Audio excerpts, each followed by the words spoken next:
In this series, I'm visiting some of Britain's most outstanding areas of natural beauty to explore the fascinating wildlife that lives there. Wonderful. This week, I've come to a stunning stretch of coastline in North Norfolk to explore the Shingle shore. There are only a few places in the country where you can see this unique habitat and the rare birds, plants and insects that have made it their home. I'm really excited about being here. This is not an environment I visit all the time, and it's a fantastic time to be here. There's a good chance I'm going to see oyster catchers and terns nesting at this time of year. And also, I'm hoping I might catch up with some of the seals that this area is really famous for.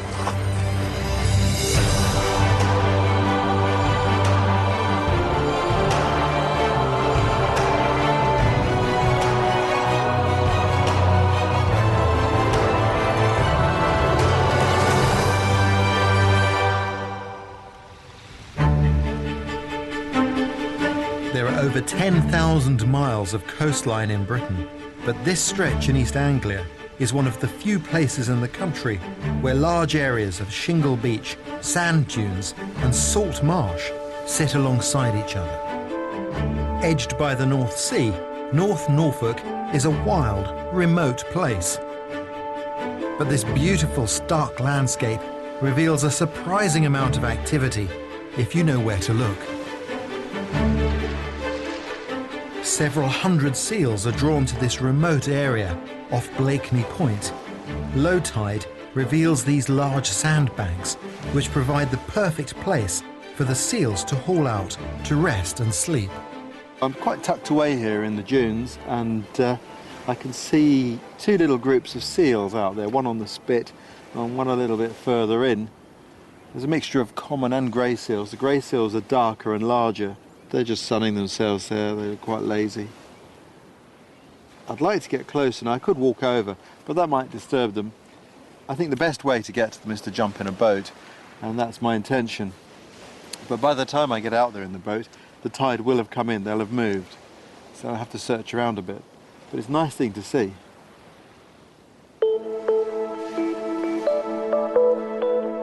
Later in the programme, I'll be heading offshore to get a closer look at these wonderful creatures. But while I'm waiting for the tide to turn, there's plenty for me to explore on land. Over thousands of years, the action of these waves has broken down large flints into smooth pebbles that forms shingle with its distinctive crunch underfoot.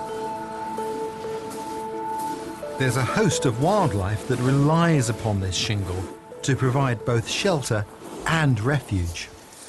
One of the things about visiting this environment, particularly this time of year, is you've got to walk really carefully. I'll show you why.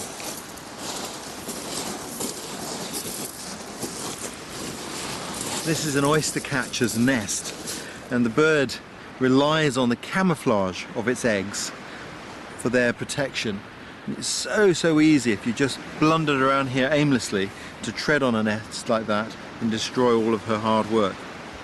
The bird as well, if she thinks that you're interested in her nest, will do this pretend incubation. She'll sit in other places to draw you away from the actual nest site. But I'm not going to hang around here because obviously I'm disturbing her incubation, so I'll move on and leave her in peace. A group of oyster catchers have congregated just over the other side of this shingle bank. I'm going to see if I can get a closer look. I'm going to crawl up round on top here and just see if we can peer over the top. You have to keep your heads down as we go over the top.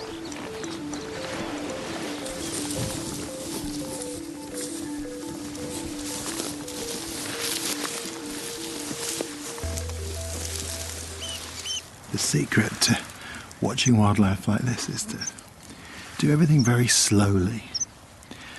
And the most important thing of all is stillness. Once you get into a position where you can observe, it's not just about being quiet, it's about being still, so that you blend into the overall background of the landscape and become invisible. Movement is the big giveaway.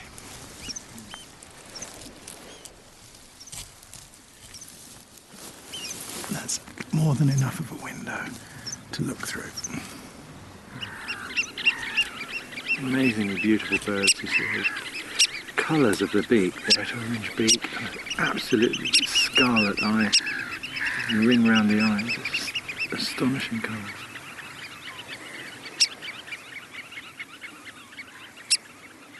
The oyster catchers use their long bills to pry open shellfish. In this part of the world, they feed on mussels and cockles. As well as their bright orange eyes and bills, these striking wading birds are noticeable for their sharp piping call. These two are actually piping as part of a courtship display, with their heads bowed and their bills pointed downwards. All that noise is worth it, as when they mate, oyster catchers pair for life and will return together to this same spot year after year. Keeping just very low here, just on the crest. If you use your field craft wisely, you get a very, very close, intimate view of things without causing any disturbance.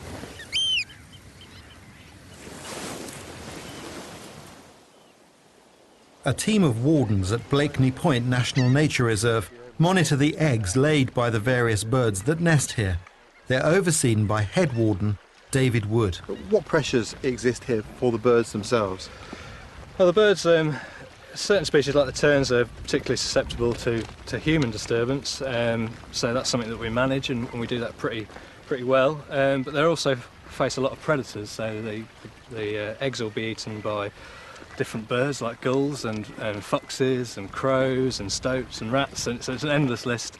And they're also affected by the weather, so storms and high tides can wash out the nest because they're nesting on the beaches. It's a pretty precarious existence. existence, It's very sort of life on the edge stuff for the terns.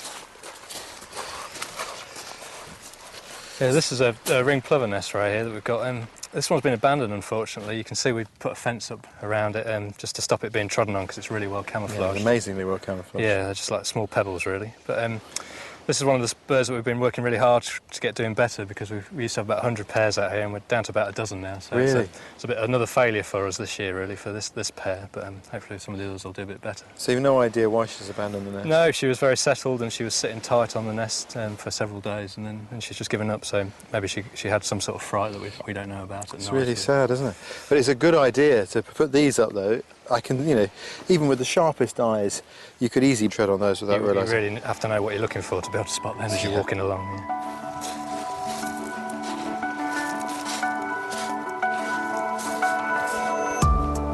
The conservation efforts provide vital protection for the area's breeding birds.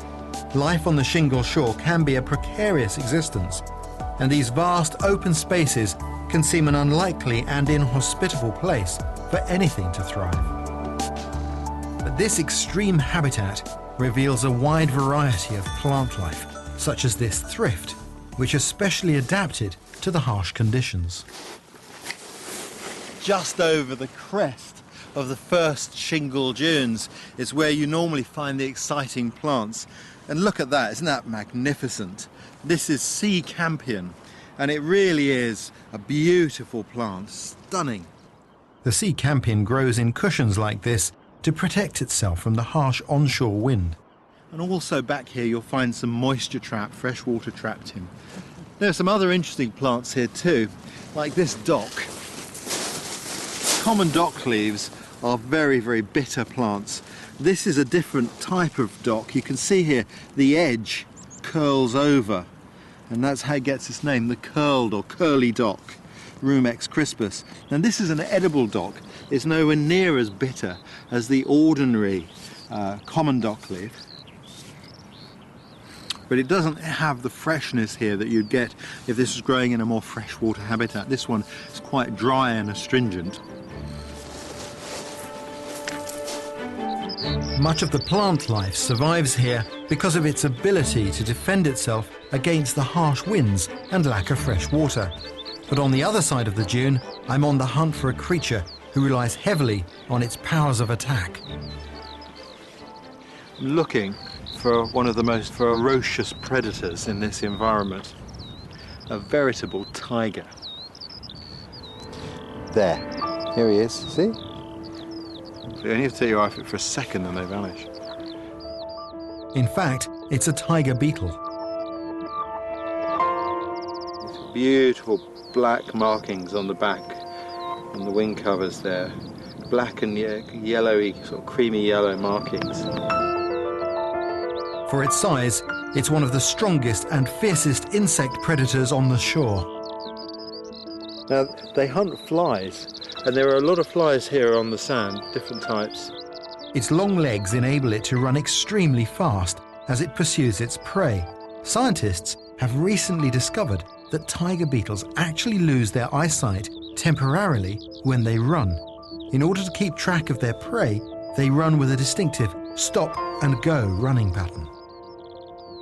It then eats its catch by chewing it with its large, strong mandibles. If it were proportionately the size of a human, it's estimated that it could easily reach speeds of up to 300 miles an hour. This female's aggressive pose warns off an advancing male. She then digs a shallow hole in the sand where she lays her eggs. Amazing speed at which they look around, little dash, little dart, off.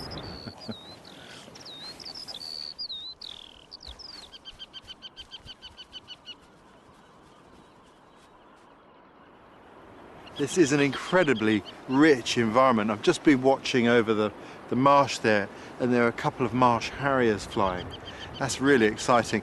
I'm going to come back and have a look for those in a little while though, because I've also spotted something else. You see this pond over here? Ponds like this in the dunes, they come and go. People call them ephemeral ponds. One of the things that's really interesting is you see the bare edges to that pond. That's an ideal habitat for one of our rarest amphibians, the natterjack toad, and they occur here. So I think that's a good place to go and check out. And this wind's a bit nippy, so I'm quite glad of a bit of shelter right now. See some tadpoles. You see the little tadpoles here? Natterjack toads prefer to lay their spawn in these shallow pools where the water warms up quickly, encouraging their tadpoles to develop. These temporary pools dry up each year in late summer, and as a result, they are home to fewer predators. But the tadpoles aren't completely out of danger. It all looks very calm, doesn't it? But actually, it's war in there. The big danger here for the natterjack toad tadpoles are the larvae of dragonflies, which will predate them. Until recently, natterjack toads were Britain's most endangered amphibian, and hopefully a good number of these tadpoles will make it to adulthood. Their warty, poisonous skin keeps them safe from many predators, but not the intelligent seagulls and crows who've learned to remove the skin in search of a meal. Thanks to a successful reintroduction program, the population of natterjacks in Norfolk is rising. In the daytime, natterjacks often shelter in burrows that they've dug in the sand. I'm going to return here later tonight when I'm more likely to find one while it's out hunting for insects.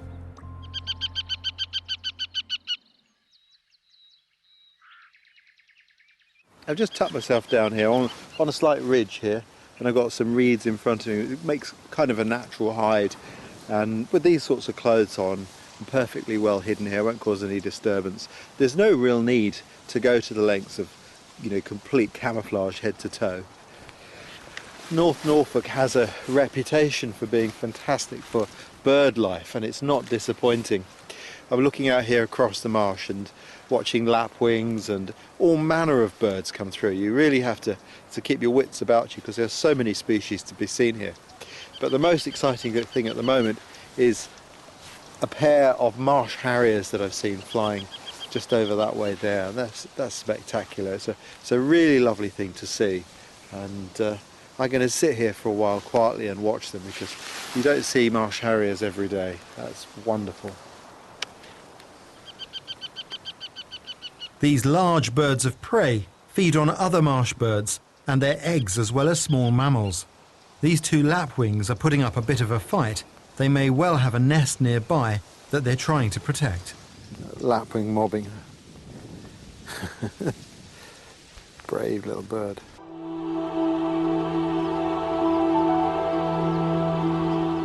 It's said that in the British Isles you're never more than 75 miles from the sea. I've come to the North Norfolk shore to explore a beautiful stretch of this fascinating habitat.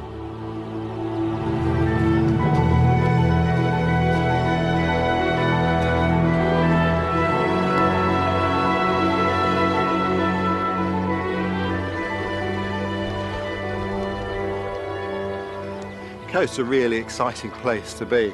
I absolutely love it, and the thing that I like most about being here is this different pace of life. You know, on the coast, clocks and watches, they're just used to measure the really important force here, and of course that's the tides.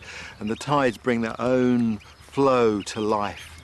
And when the tide's out and the mud and the sand is exposed, it draws out of our species particular individuals. Bait diggers, these mysterious characters that you see at low tide wandering along the shoreline when the tide's out with buckets and spades. But they're not making sandcastles, they're digging for bait, for lugworms that they're going to use for fishing. Local fisherman John Abbott has been digging lugworms here for 40 years. How are you getting on, John? We're found a few. Oh yeah, you're doing all right. Yeah, but typically me, out of condition, slow dig. John, a lot of people won't have seen what bait diggers actually do, so tell me what you're up to. Well, this area alongside the edge of the creek, the mud and sand mix is still fairly wet, so you'll find the worms along that edge slightly higher in the sand. And what I look for is these worm casts. Well, that's the cast where the worm lies in a U-shaped burrow. This end, the head is pointing upwards, and as the tide rises, so they come up to this end of the burrow, mouth up to feed, and sucking mud and organic matter through the worm and depositing it as a cast that comes out of the tail, the other end of the worm. If I get you a worm, and just to illustrate that, there you can see the head of the worm, that's the mouth parts, there's the tail, and all of this is excreted from there. Lugworms are also known as bristleworms. They use their bristles and pulsating movements of their body to burrow down in the wet sand. So how many of these do you collect in a day?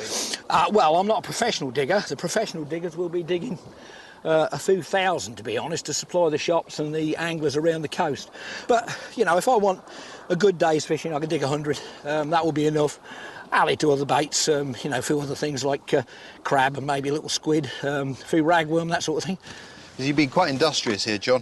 Do you think we should try and catch something with this? Yep, good idea. I think we should find a few. And I guess you want to fill this in? Sure. Before we go, it is really important to make sure that we do backfill the holes. Only roughly, but it will stop people from falling into soft sand. It's important that anglers do that every time they dig bait. Lovely. That'll do. Tide will level that off for us.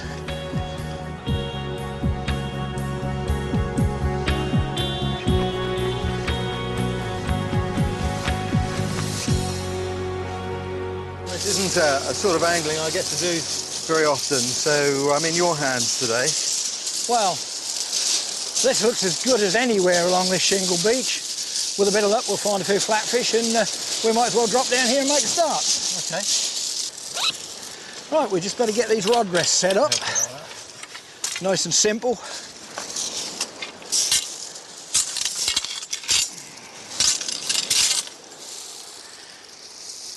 There we go. John, over the years you've been fishing here. What have you seen in terms of changes in fish population? Well, certainly the winter stocks have altered along here. We don't get the big catches of cod that were relatively commonplace in the 70s. Bass stocks have improved dramatically as global warming, we believe, has definitely had an effect, or is having an effect, and the range of bass is moving further north. But it's astonishing to think how the fishing industry has changed since the days of the 50s and 40s or beyond that.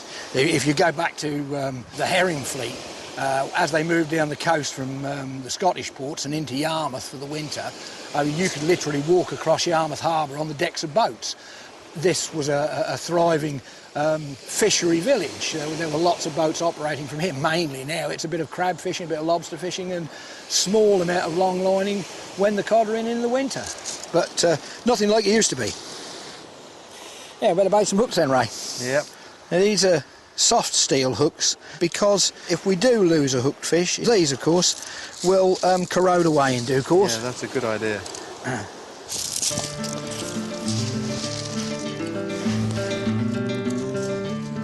For centuries, man has fished from these shores.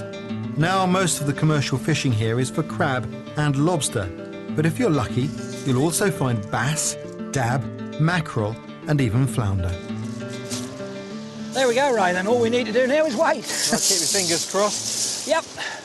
Hope it won't be too long before something rattles the tips. Yep. What I like about the sort of fishing you're doing is that you're going to eat it rather than just play with it. And I'm really keen on that. I don't like fishing where people mess with the fish. You either hook it, cook it, or leave it alone.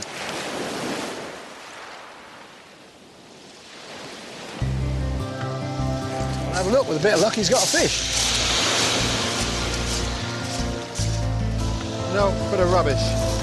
Well, you've dragged in some line that somebody else has lost. That's all. Got all excited there for a minute. Yeah. It's certainly a pleasant way to spend a few hours, even if you do come back empty-handed. It goes without saying that the sea has always played a vital role in the lives of animals, plants, and people that live near it. And the very landscape itself is at the mercy of its constant ebb and flow. When I look out on this landscape there, and you've got some shore fishermen there and the tide coming back in, there's a tremendous feeling of timelessness, that things just go on forever. But that's misleading, because in fact this landscape here, this coastline, is one that's in constant flux. Things are changing all the time. Over there you can see that salt marsh, and on the edge of it there are sand dunes forming on top of the shingle bank, and just behind the sand dunes there's the sea buckthorn, that dark line of sea buckthorn, that scrub forming. 21 years ago that was just all shingle there with a tern colony. In 21 years, that's turned from shingle to salt marsh with the arrival of scrub. It just shows you that within one generation, a landscape here can totally change. Over the course of just a few decades, it seems as if these sand dunes have appeared from nowhere. As the wind has blown in from the North Sea, it has bounced particles of sand inland that have built up around a piece of flotsam, perhaps a bit of driftwood, forming an embryo dune that has become quickly covered in this silvery grey marram grass. Its long roots help to bind the sand together, enabling the dune to grow and continually evolve as it's sculpted by the wind.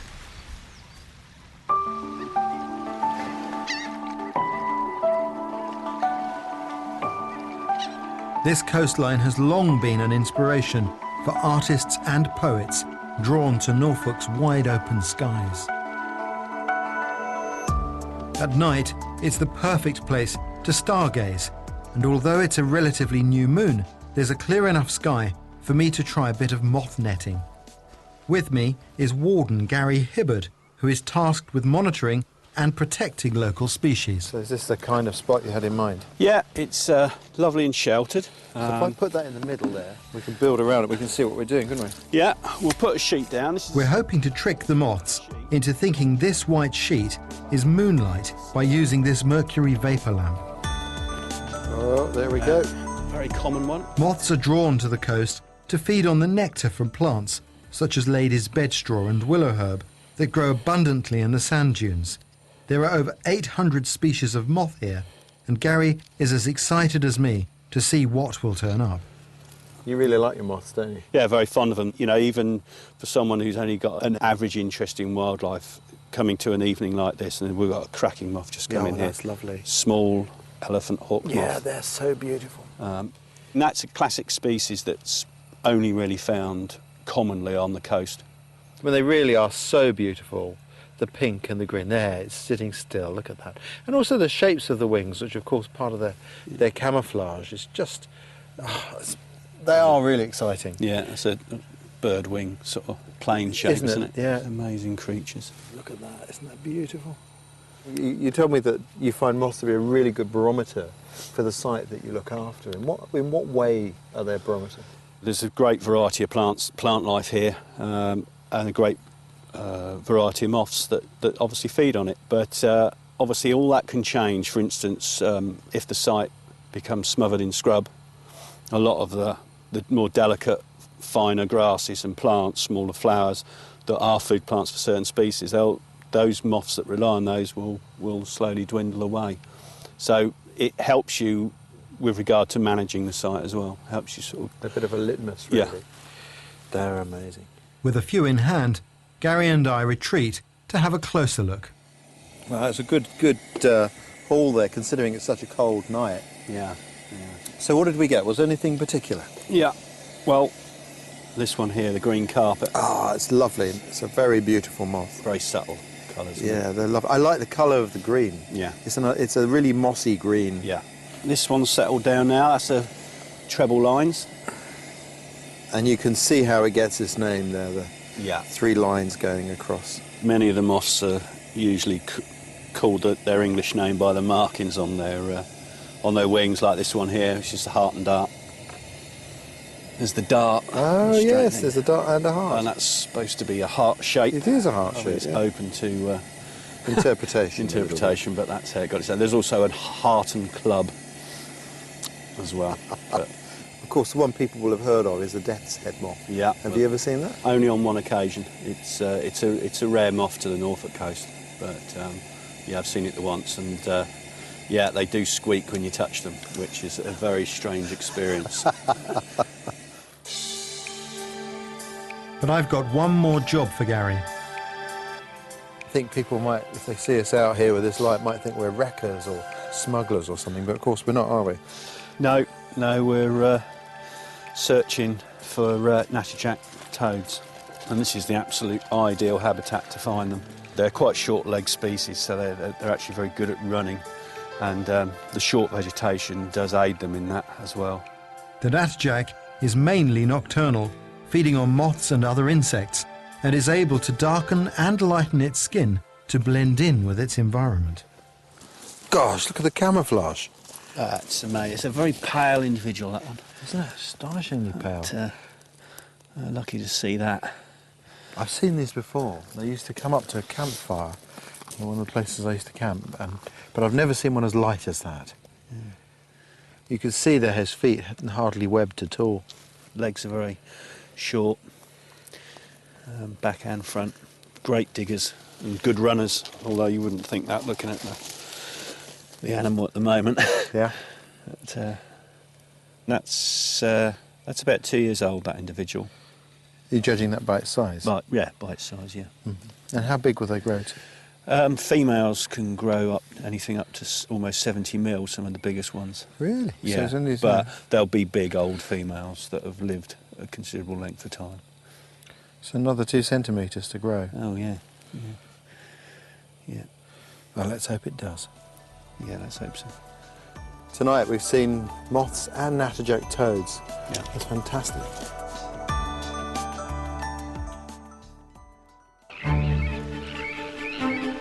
I'm exploring a beautiful stretch of coastline in North Norfolk. In an area already rich with wildlife, I'm heading to the bird epicentre, a 3.5-mile sand and shingle spit called Blakeney Point. In summer, this wild, remote place is home to a large colony of sandwich terns that stop over on their long journey south to their wintering grounds in Africa to nest here among the shingle. They breed in very dense colonies with nests placed closely together as a defence against predators. It's a wonderful privilege to be able to sit here and see them, because this area is normally closed off to the public. And there's a reason for that. If these were common or Arctic terns and I was to walk over there, they would attack me. But being sandwich terns, they don't defend their nest sites so vigorously. In fact, they just tend to abandon them. And so they're much more sensitive to disturbance, and that's why they have to have such special protection. You can tell a sandwich tern from other types of tern by its very white body and the black cap on its head. It also has a long black bill with a yellow tip. In flight, you can see its short forked tail and grey wedges on the tips of its wings, which it folds back as it dives headfirst into the sea to catch sprats and sand eels. As I watch, I can see them coming back with food. They've got silvery sand eels shining in their beaks there. This male is offering a small fish to a female as part of his courtship display. But despite his persistence, she rejects his advances, and finally he gives up. They're such beautiful birds, I mean, amazing.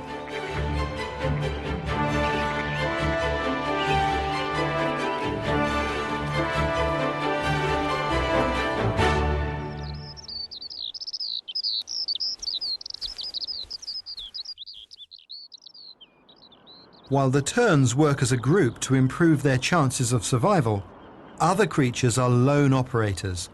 I'm heading back on shore to find one. If you come across a bank like this with all these holes in it, you could be forgiven for thinking that someone's been using it for target practice, but that's not the case. These are each the burrows of a solitary bee. There are up to 150 different species of solitary bees in Norfolk, and each of these holes contains a female. You get the impression that it's one big colony because they choose to nest together like this, but they are, as their name suggests, solitary. The bee burrows inside this sandbank, creating a chamber that it then stocks with pollen and nectar that it's harvested from the shore plants. The female then lays her eggs and seals the chamber, and that's the last she'll see of her young. The eggs hatch to produce a larvae, which takes a whole year to emerge, by which time the parent bee will have died. A solitary life indeed.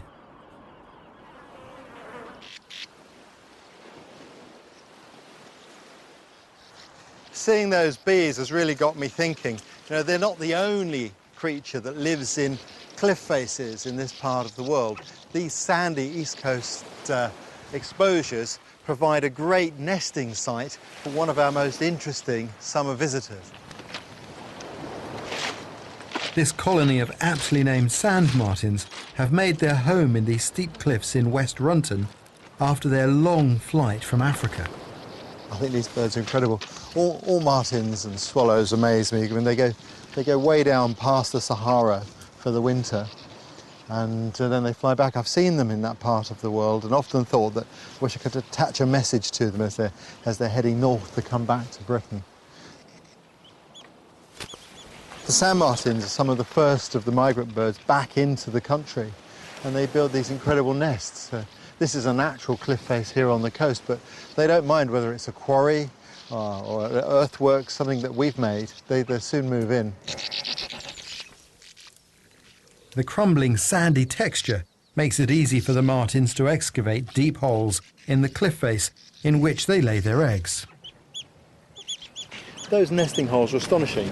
They have a tunnel that can be as long as my arm. That's how deep they go in.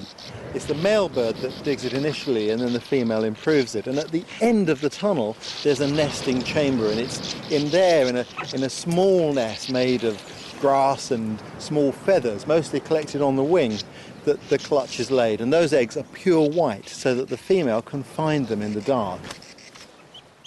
Inside the burrow, the newborn chicks are dependent on their parents to bring them food for about 3 weeks, until a few days after their first flight. It must be pretty nerve-wracking, that first launching out into space from such a precarious nest site. But of course it's the precariousness that's the advantage. It makes it very difficult for predators to get to them. Wonderful. They're such good flyers. They've got that wonderful wing design that enables them to manoeuvre so quickly on the wind. And it's astonishing. It takes predatory birds like hobbies that also have that wing shape to be able to catch them. Have a little sit at the entrance, look out on the world, ready to go, and off. I'm exploring the stunning coastline of North Norfolk. The county has been dubbed Britain's bird-watching capital, and there's an outstanding variety of bird life here at any time of the year. A couple of shelduck out there.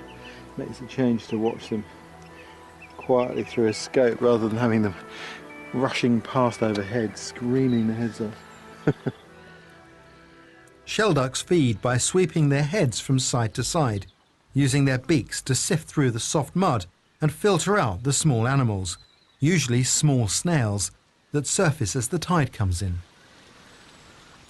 Shelducks are often found near soft sand dunes like these, and for a reason.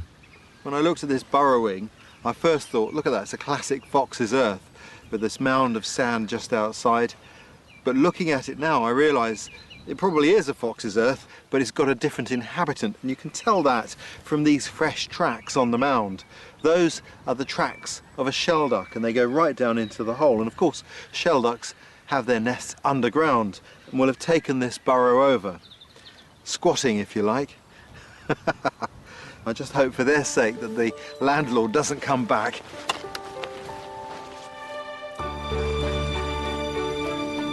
Jutting out into the North Sea, this stretch of coastline is perfectly placed to receive the many thousands of migrating birds that pass through here twice a year. The Shingle shore offers a safe haven for the birds to breed, while the sea provides a generous supply of fish to feed on. But they're not the only ones who can take advantage of nature's bounty. Despite my unsuccessful fishing trip, I've managed to get my hands on the ingredients for a tasty supper. Well, one of the joys about exploring different parts of Britain is exploring the different culinary delicacies to be found there. And in this area, we've got the most amazing seafood. So I've got a sea bass here, the king of the fish, and I've got some lovely fresh asparagus. What I'm going to do is I'm going to cook them into a curry, because I think that would be a lovely use of both those ingredients. The secret to filleting any fish is a really sharp knife.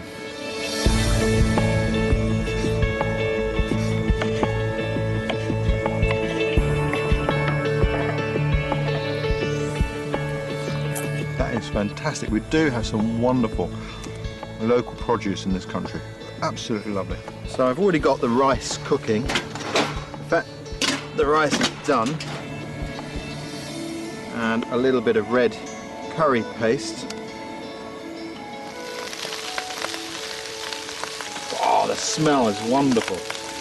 Already very, very good. Okay, and now the fish. Does that look good or what? Now the asparagus can go in. Started to look lovely, isn't it? Now some coconut milk. And I'll let that cook for a little while.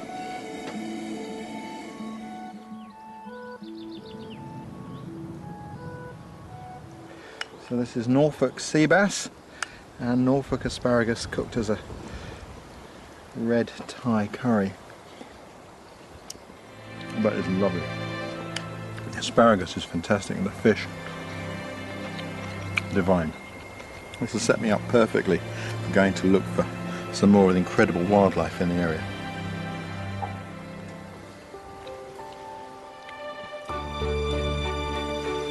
This unique and special shoreline is rich with plant and bird life, but the lack of a permanent food supply on land means the shore is noticeably lacking in mammals. But there is one mammal that has made this habitat their home. In order to see them, I'm up early to catch the high tide. To see the best of the wildlife in this area, though, I'm going to have to get way out onto the edge of the coast. That's where the seals like to hang out. And that, of course, means going by boat. But what a beautiful morning to go out.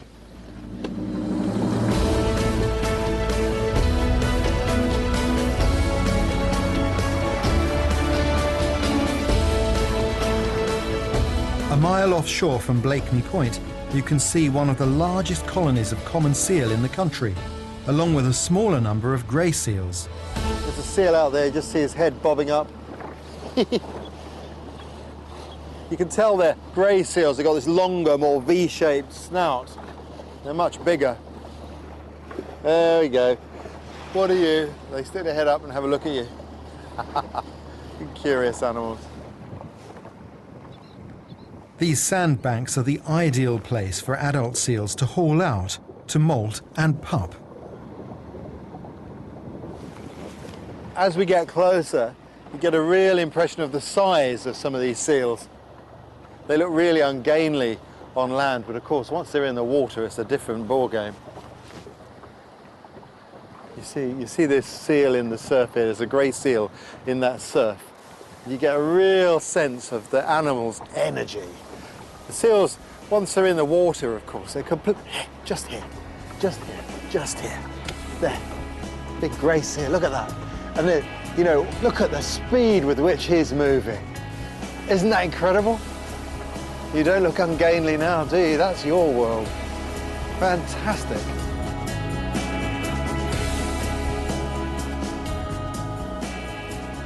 Well, that's wonderful to be able to come out and see these magnificent creatures this close. You feel the wind on your face, you sense the ocean just this close to them. You get a much better appreciation of the world they inhabit. Some of the most important work done in the reserves here is simply recording what's here. And talking to some of the wardens, they said that the early wardens, with some of the species, they didn't bother to record them because they were so common. And yet today, it's an event if some of these things are seen at all. It's really important that not only do we record what's here, but we ensure that the next generation have an understanding of what the environment is supposed to be like.